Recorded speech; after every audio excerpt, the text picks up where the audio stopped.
میرا بھائی،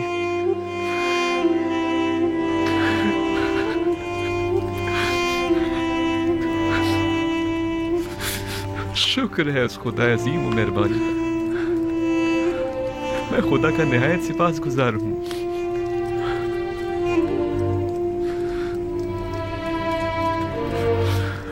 36 سال کا طویل انتظار نہایت صبر آزما ہوا کرتا ہے۔ کیا آپ ہمیں اپنے حالات سے آگاہ کر کے ہمیں اس اذیت سے نجات نہیں دلا سکتے؟ میں تو بہت چاہتا تھا، لیکن ہمیشہ حکم خدا مانے ہوا۔ بارہا پہ کے حق نازل ہوئے اور مجھے بابا کو اپنے حال سے باخبر کرنے سے منع فرمایا۔ نہیں معلوم اس میں کیا مصلحت پوشیدہ ہے۔ آخر یہ وقت وصال کب آئے گا؟ ہمیں تو اس جدائی نے اب جان بلب کر دیا۔ بابا نابینا ہو چکے ہیں۔ میں معمور ہوں۔ مصر میں ابھی میری رسالت ختم نہیں ہوئی۔ آمون کے اقتدار کو زوال پذیر اور لوگوں کو یکتا پرست ہوئے ابھی کچھ ہی عرصہ گزرا ہے۔ ابھی تو مصر کے مسائل اور مشکلات کی اصلاحات کی گئی ہیں۔ نہیں، ابھی تو میرے خواب کی تعبیر کے ابتدائی مراحل طے نہیں ہوئے۔ لیکن ان باتوں کا بابا کو مطلع کرنے یا ہمیں باخبر کرنے سے کیا تعلق ہے؟ 36 سالوں سے بابا آپ کے فراق میں شب و روز مسلسل گریہ کنا ہے۔ مجھے بھی نہیں معلوم آخر یہ ہجر و فراق کب ختم ہوگا۔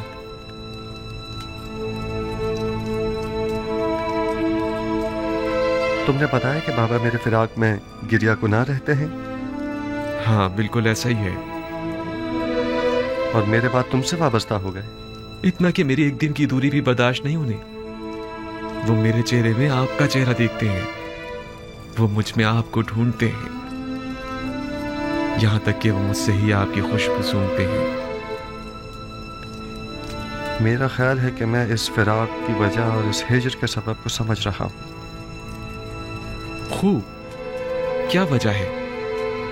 تم نے ہمارے جد ابراہیم اور ہمارے چچا اسماعیل کا واقعہ تو سنا ہے نا؟ ہاں، کئی بار۔ آپ کی مراد اسماعیل کی قربانی کرنے سے ہے؟ بابا کا ماجرا بھی ان سے کچھ مختلف نہیں ہے۔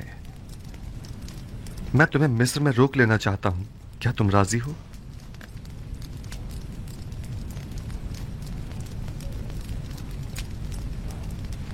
ہاں، اگر بہت ضروری ہے تو رک جاؤں گا۔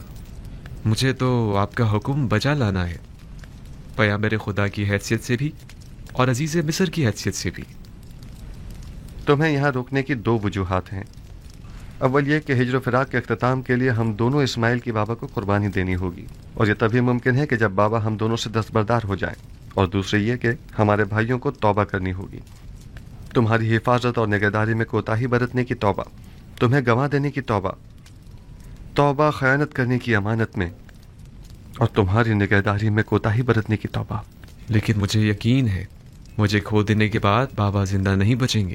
موت اور زندگی صرف خدا کے ہاتھ میں ہے۔ یقین رکھو کہ بابا ایک دن مصر ضرور آئیں گے۔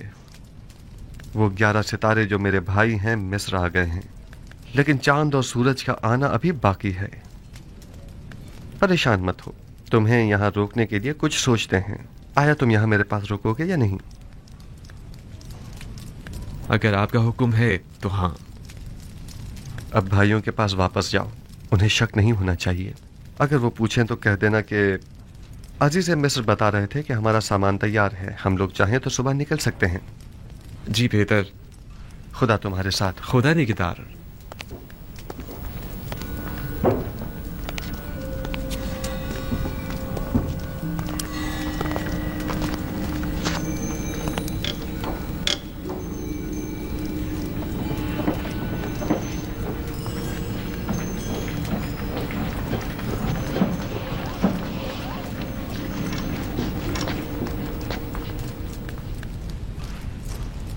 عزیز مصر نے تمہیں کیوں بلایا تھا؟